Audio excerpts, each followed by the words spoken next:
ভাবুন, আজ রাতে আপনি গভীর নিশ্চিন্তে ঘুমালেন, কিন্তু চোখ খুলে দেখলেন দুনিয়ার হিসাব অনুযায়ী ঠিক ৩০৯ বছর কেটে গেছে।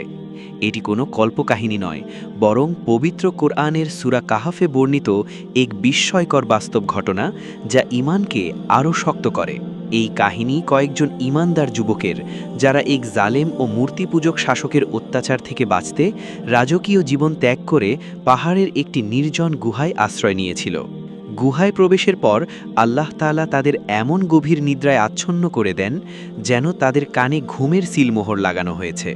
এরপর দীর্ঘ ৩০৯ বছর ধরে সূর্য এমনভাবে চলতে থাকে যাতে তার তাপ সরাসরি তাদের গায়ে না পড়ে।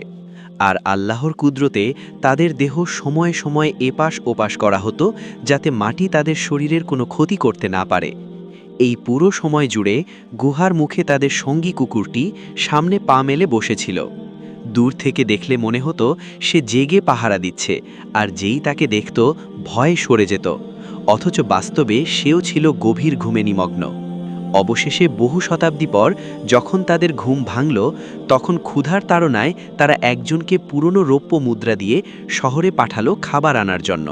কিন্তু শহরে গিয়ে সে বিস্ময়ে দেখে সেই জালেম শাসকের কোনো চিহ্ন নেই, বরং পুরো পরিবেশ বদলে গেছে। এখন সেখানে এক আল্লাহর উপর বিশ্বাসী নেককার মানুষের বসবাস। সুবহানাল্লাহ।